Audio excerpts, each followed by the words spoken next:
Nung na-diagnose ka with cancer, what was going on in your mind? I'm trying to wake myself up na okay, nightmare lang to, but in the end, I have to tell myself that it's not. I'm really hopeful for better days ahead. Live my life with more intentions to it. Give hope to other people then who would hear this na may cancer. It's not the end of the world. You just need to keep moving. And what are the alternatives to do aside from the medicine that you can do for yourself, for your healing and recovery? What is one advice that you'd give about the whole journey for those who's going through the same experience? Copy Convo! Hi, glad you're here. Welcome to Coffee Convo. Today, our guest is Melanie Peña. She's my high school friend, Barkada, and she's a mom of 2 kids. And of course, also a working mom, super mom, one of the super moms I know. Hi, Lancy. How are you recently? Tell us, ano yung pinagkakabisihan mo? Okay, recently I've been really good. I returned back to work and I'm doing yoga. So it's really part of my week. I'm also getting back to tennis and then my long walks and doing some exercises also at home. I really feel good at this point. I haven't shared it to the audience yet. Ano yung topic natin? Journey through the recovery of her cancer. This hopefully will reach to our friends who is going through the same or family. First time na nalaman mo na na-diagnose ka with cancer, actually, hindi pa diagnosed. Yung first symptoms na parang feeling mo there is something wrong, how did you push yourself to get diagnosed? When it comes to my body kasi, I really make sure that I, check it. I'm familiarized with how my body look physically. So when I was in the shower, that's when I found out I was actually doing like a breast exam, like showering, scrubbing. Then suddenly there was a lump right here, right here. Dito. It's actually in the lower quadrant of my left breast. It felt really different kasi parang wala siya dapat. When I had my checkup with my OB, I mentioned that there was a lump in my left breast. Then she suggested for a mammogram and a breast ultrasound. So which I took also on the same day. So, yun lang. Parang may matigas na lump lang yung naramdaman mo. Quite tender. It doesn't really move. When I press it, it's not really painful, pero may konting kirot. Just to share, yung sa mom ko, ang symptom niya was there was liquid going out of her nipples. So, matagal na niyang symptom yun. And matagal na din naming pinapacheck and walang nakikitang cancer. Always nagpapamammogram mami ko. Hindi siya transparent sa mammogram. Pero nung biopsy ata, dun lang parang nagsuspect sila na possible cancer. Nung finally na nagpunta ka sa OB-GYN mo, nung na-diagnose ka with cancer, ano yung naiisip mo? What was going on in your mind? Actually, going back to the how your mom was diagnosed, I just realized then that there are actually 2 types. One is ductal and the other one is lobular. So ductal, it's like a crumpled paper that you can feel, right? But the other one, it's lobular. It's like a tissue paper. So you cannot feel it, but it's there. So that one. It's really hard to Diagnose. to diagnose because sometimes it doesn't really show on the mammogram. Ayun, No. yun nga. The actual cyst because there's a solid thing right there. My diagnosis was invasive ductal carcinoma. So I'm just glad that I caught it like so early, like stage 1A. When I found out that it's cancer after the biopsy, the doctor asked me to do further exams like, breast panel. We need to check the molecular component of the cancer cell so we know what kind of treatment to choose. And then they also recommended PET scan. You will be injected with a radioactive so they can see if the cancer spreads to your bones, to your liver, to your axillary lymph nodes, and all that. So I did the breast panel thing. So I found out I was a weight positive ER, like estrogen, and the rest are negative. Also did the PET scan, which turned out to be helpful in finding out that my cancer hasn't really spread to my liver or to other parts of my body, just right there. It's just regional. I was really devastated at that time kasi feeling ko I was in a nightmare.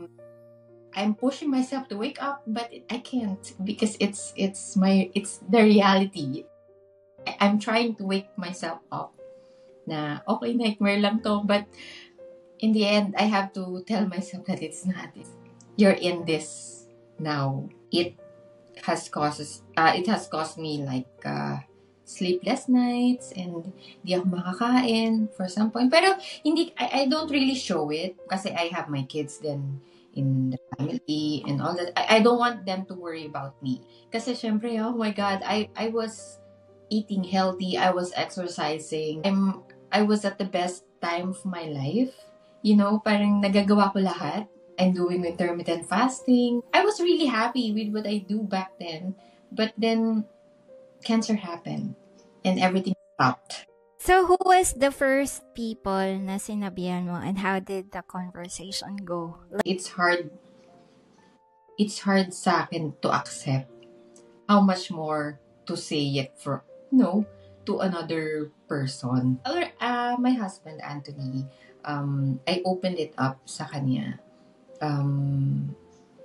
the morning before my ultrasound. I called him. I to come home. I have the result. So, yun, umuwi naman siya right away. Andun siya agad sa tabi ko, comforting me and letting me know that go through it together. I reached out for his hand and then I placed it dun sa lump. And sinabi ko sa kanya, I'm really worried about this. So, whatever the result be, I don't know what to do. I'm scared na could be cancer, it could be benign, yes, but I really had a bad feeling about it back then. Anong reaction niya? Si Anthony kasi, I know he's trying to be strong for me. He always stood by my side positively. So, hindi siya yung tipong emotional. But I know, I felt the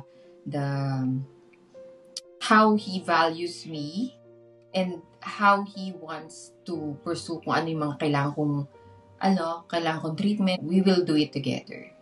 And we will support each other. Sabi niya sa akin, I remember this, magpagaling ka because what's the point kung hindi ka gagaling?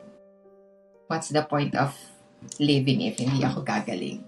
Kinurot yung puso ko doon. Parang, oh my God, of course, I will. Kasi, yun yung parang gray area. Not really gray area, pero parang, yun yung malabong part during your journey sa cancer. Yung hindi ka pa nakapag-start ng treatment. Yung naghahanap ka pa ng possible treatment plan mo, doctors, what type of surgery you will do.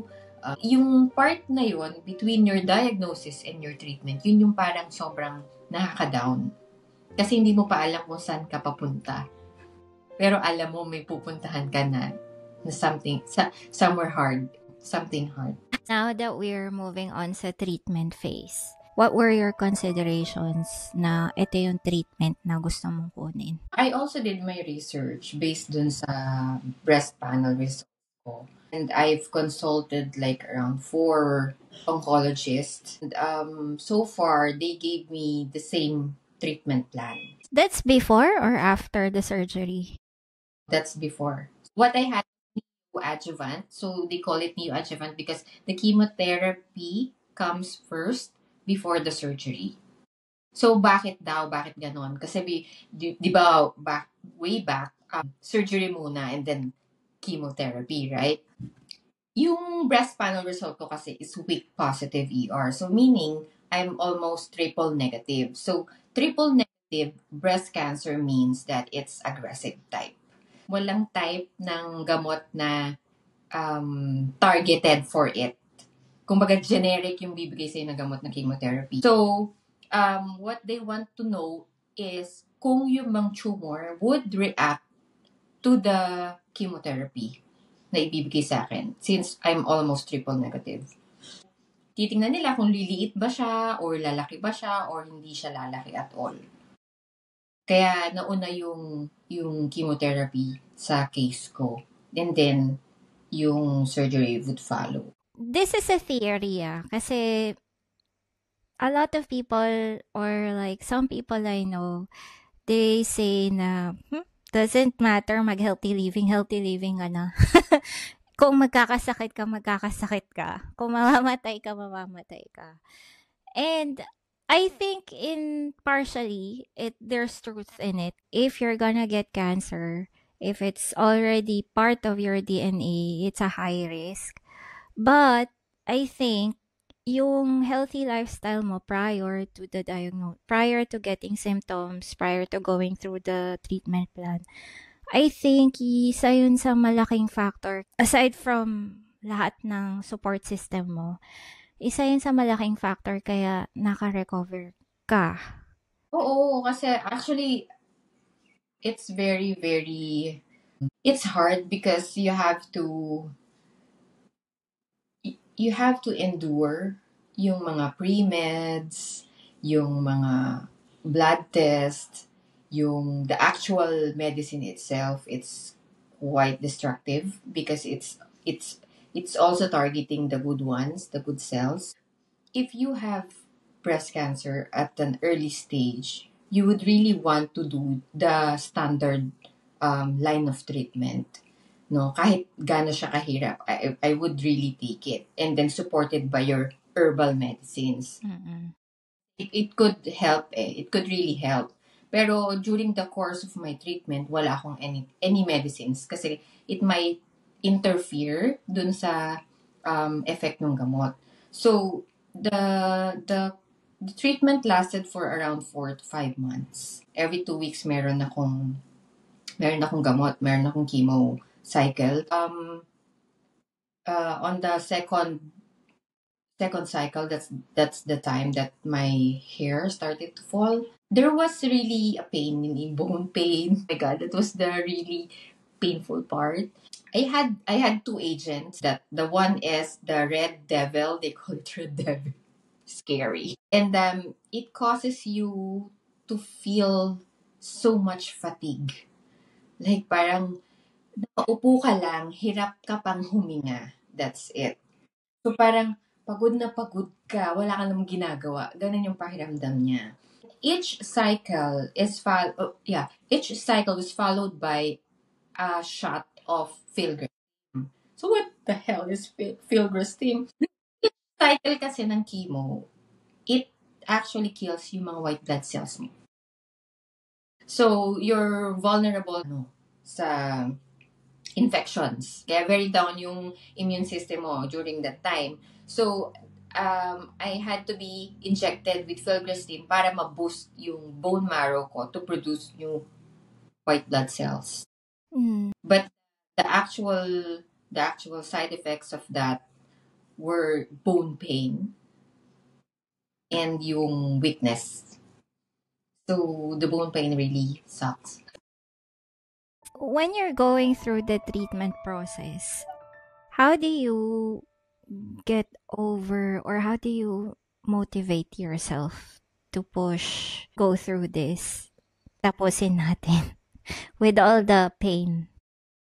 Naisip ko lang, kung ganun kasakit, ang hirap mag-isip, di ba? Yes, ang hirap. So you really need to give your time, your time. You really need to give yourself time to recover. Kasi, of course, yung first kasi, I don't know what to expect. Although I had my experience previously, but it's different ngayon eh. It took me around 5 to 7 days to recover. Like yung normal, although medyo may pagod pa din and all that, pero yun yung time na I can walk na and, get some sunlight. Actually, seeing my family, my kids, Anthony, it's already something to lift me up. The first few days would be really hard. I know. Expected ko na yan. So, sinasabi ko din sa kanila na I won't be able to make you breakfast because I'll be in bed for a few days.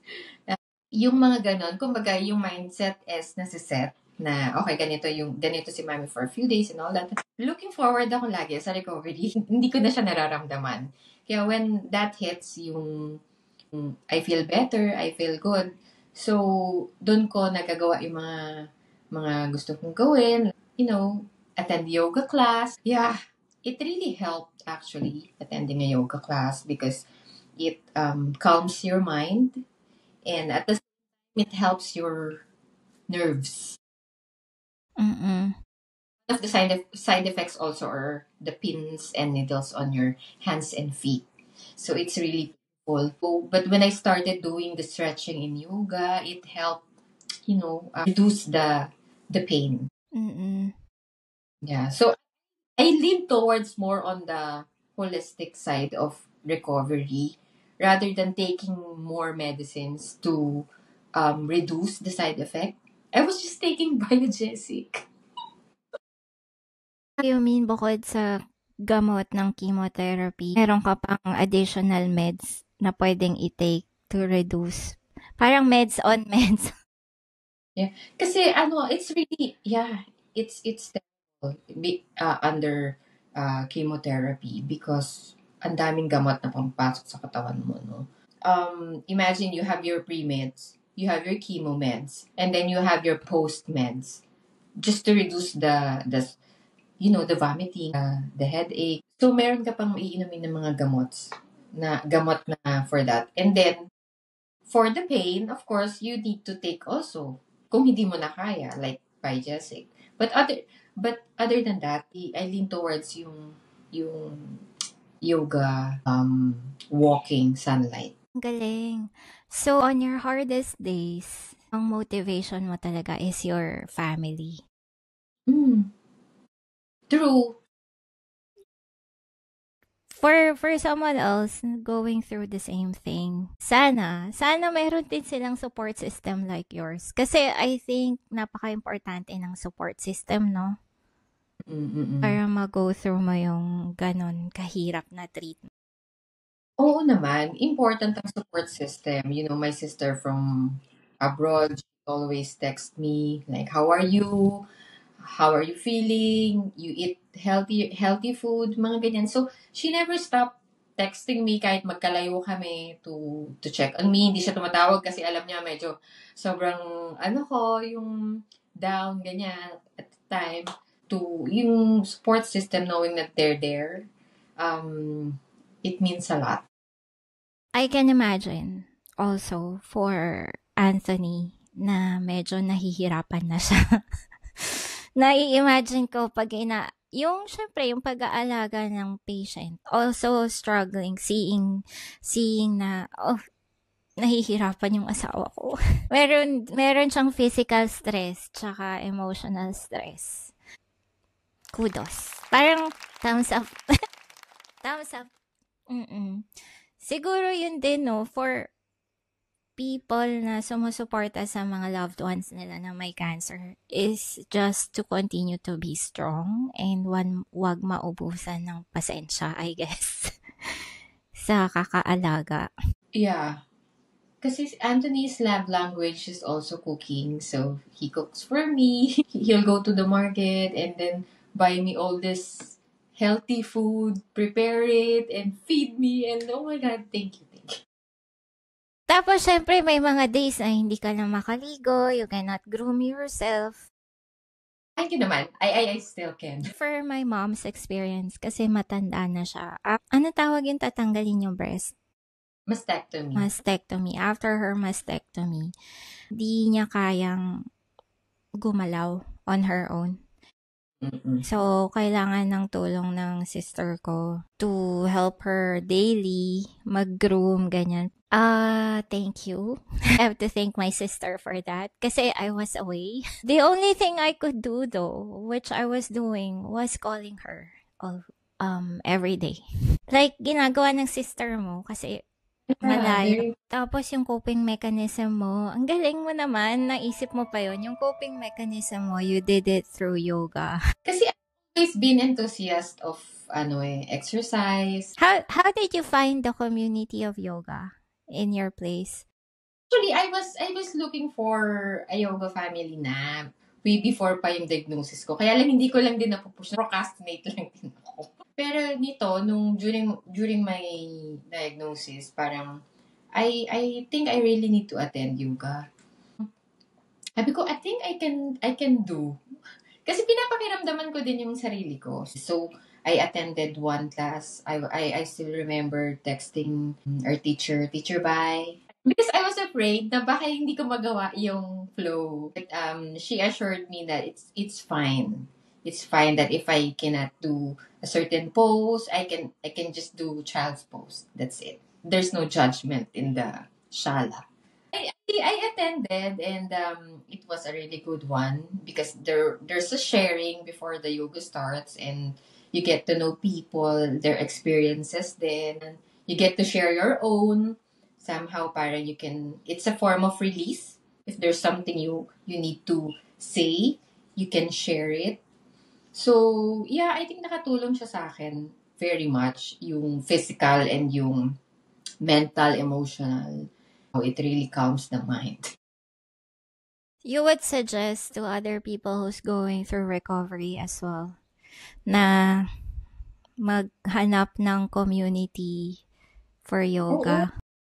Yes. I would definitely recommend yoga. And don't stop yung mga activities na ginagawa mo prior to your diagnosis. Don't be scared. You just have to listen to your body. Kasi I even played tennis while doing the chemo. Parang nagulat din ako kasi I did play tennis na, alam mo yun, kahit nagkikimo ako, parang, okay, I still have that energy. So, just to listen. Was that your turning point na from the phase ng diagnosis to uncertainties to treatment, nung na-feel mo ba may turning point na, okay, I'm recovering? Oo naman. Actually, each cycle has a turning point. Kasi you'd feel bad and then you'd feel better. There are good days and there are bad days din naman when it comes to that. But it's not always bad days. So, for me, I look at it na positively na, okay, after this cycle, I feel better naman. So, I look forward to that feeling better. You know, hanggang sa natapos siya. Hanggang sa natapos ko siya. So, parang sabi nga ni Anthony sa akin, see, I told you, you'll do it like it's nothing. You get through it like it's nothing. The last cycle I had, I was with the boys, my kids, and Anthony, and I was really happy. It was a shot in the escalator going up to my chemo unit, and I was really happy because that's gonna be the last cycle. Ano yung symptoms naman nakikita mo sa sarili mo na parang I'm really towards recovery? Ano yung nagbabago physically? My treatment plan was chemotherapy followed by surgery. I met this surgeon in Cardinal Santos, and then she's the only one who convinced me to do a lumpectomy.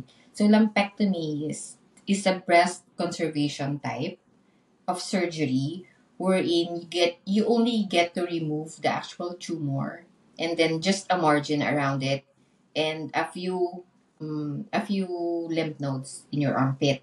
So they call it sentinel lymph nodes. I'll give it a chance, not a try. I'll give it a chance. I was also reading books, pertaining to cancer. So sabi nga dun sa book na nabasa ko, don't worry about the cancer that is not happening. So you just focus on what you have now, and that's it. Kaya I decided, so maybe I'll just do the breast conservation just to make sure that walang matira. So I had to do the 15 cycle radiotherapy. I was leaving Cardinal Santos on the 22nd, I think. 22nd December. As you started to heal, nagkaroon ka ba ng mindset shift about your view in life? Paki-share naman sa amin para ma-inspire kami. Oo, kasi alam mo, sabi nga nila, you can do hard things. Yes, you can do hard things. Huwag ka suko. Sabi nila. But you have to know your goal. Ano ba yung goal mo? Diba? Of course, gumaling ka. Goal ko is gumaling ako and to live my life. To have my life back again. But I just realized na that person prior to my diagnosis, prior to cancer, she's different from who I am now. I had this parang thought na minsan namimiss ko kasi yung old self ko. There was a time back then na parang I couldn't recognize myself in the mirror. Na parang, oh my God, where did she go? Where did she go? So parang it made me cry a couple of times looking at the mirror na parang, who is this person staring back at me? What is there to live for? And then I think about Anthony, I think about the boys, I think about our life, my family. So parang nagbibigay din sa akin ng lakas na, okay, kahit hindi mo na maibabalik kung ano ka before, you just need to make a better version of yourself now. So you have to, live life with intentions, more intentions to life, sabi ko nga. Kanina kasi during my yoga class, parang, what's in your heart? The question was, what's in your heart? Mm. So I told them that I have gratitude in my heart for giving me another chance, another year to live a life. Thank you, Lord. Thank you, Lord. Yes. Kasi back then, parang, oh my God, parang feeling ko, mawawala na ako sa mundo. Well, I'm not exaggerating, but if you have cancer, you think about that too. Pero that's overthinking kasi. So you really have to dismiss that din. I need to live life with more intentions. Yung kinakain mo, yung exercise mo, People you meet, people you spend time with. people you spend time with, sinong mga tao ba yung gusto mong nasa buhay mo and all that. Lahat yun kasi nagko-contribute sa yung coolness ng well-being mo. Hindi naman kailangan gumastos ka ng sobrang laki or mag-trip ka abroad or whatever. I think yung recovery and healing, it's gonna be a journey din. Slowly din. Hindi naman pwede sabihin mo sa sarili mo, okay, magaling na talaga ako. Wala na cancer. I just couldn't say it because cancer is cancer. But I'm really hopeful for a better day ahead. Better days ahead. Na if I live my life with more intentions to it, I could live every moment of it the best way possible. I'm not actually looking towards like yung future. I'm just living yung moment in my life. That's what I realized during my cancer treatment. Yung realization ko na parang ayoko na mag-isip too much of a future that's too uncertain for promises, What I do want is to live my life, every moment of it. Because I know it's real. Because like our conversation now, it's real. Because I want to share the journey then, just to give hope to other people then who would hear this, na may cancer, na it's not the end of the world, na you just need to keep moving, and what are the alternatives to do aside from the medicine that you can do for yourself, for your healing and recovery. So yung mga ganon, parang it's not really for myself, it's also for sharing with other people yung experience na you're not alone, and alam mo yun, gagaling ka if you have that positive mindset. Yung mindset shift mo to live life with intention. More intention, yung sinabi mo, yun na yung new normal for you after going through your treatment and recovery. How does it look like? Aside from going to yoga, ano na yung routines, bagong routines mo, ganun? How do you live life with intention? Aside from what you do physically to recover, how does it look like for you on a daily basis? Yung, for example, yung i-compare mo na lifestyle mo before na ngayon, hindi mo na ginagawa, or hindi mo ginagawa before pero ngayon ginagawa mo na? Actually, before kasi, I was really very active physically. I think yung mindset ko back then was I can do a lot. I can do a lot of things. Kasi there was a time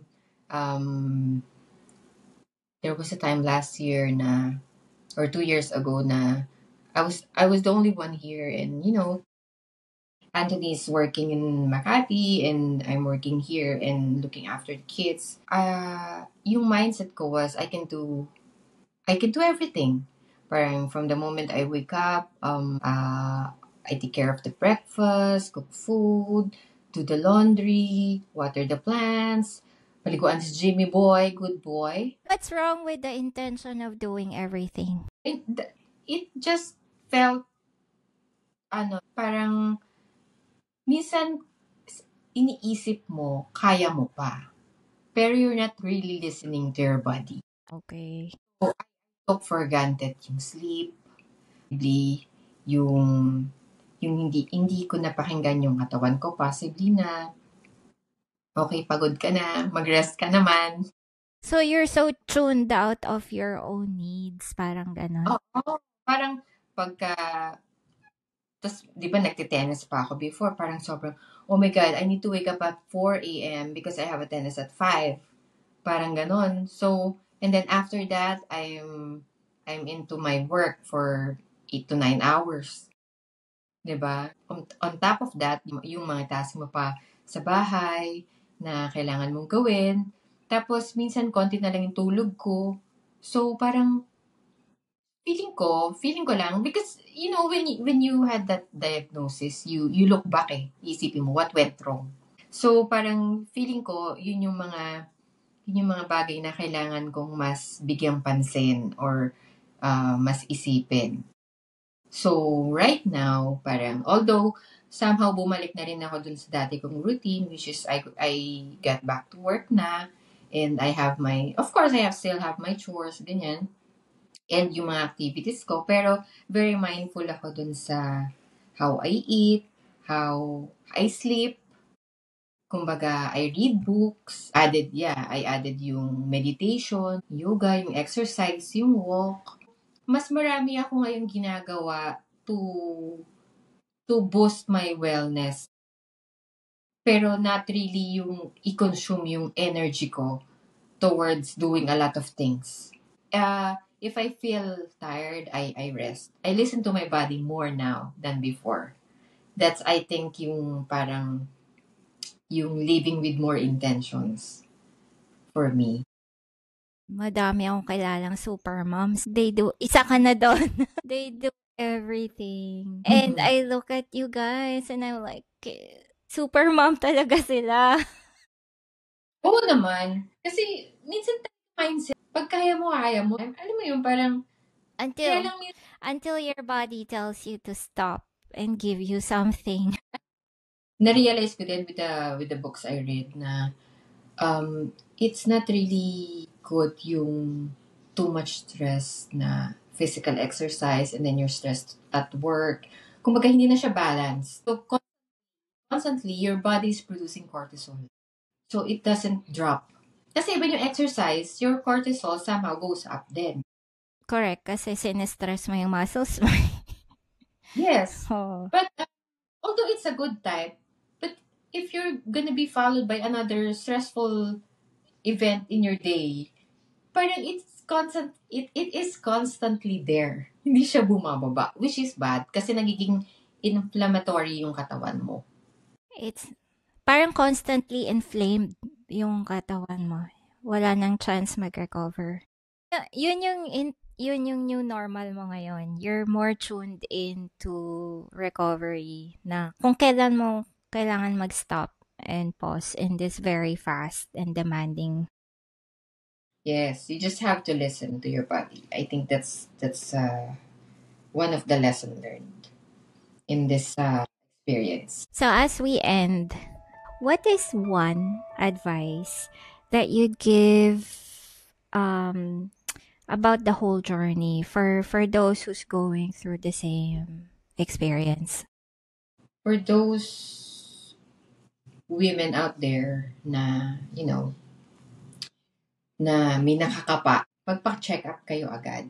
Don't wait for it to be, yung malala and all that. I would suggest you do your monthly breast exam. It helps talaga. Monthly, like before, during your period, ganyan, in the shower. okay. Just do the kapating. Just do it. It's very simple. It wouldn't take like 5 minutes to do, but it helps. Eat healthy, exercise. One lang, ang dami naman, sabi ko, one lang. Parang pag sinabi ko eat healthy pero hindi naman nag-exercise, parang wala din. So, yun. Breast exam, eat healthy, exercise. Good sleep. Yan. Not hard. Actually, easier said than done, those four. Mm-mm. Yun kasi yung common na natitake for granted din these days. Kasi given the technology, parang sobrang nakakatamad ng gawin. Pero you have to really push yourself to do it. Kasi it helps.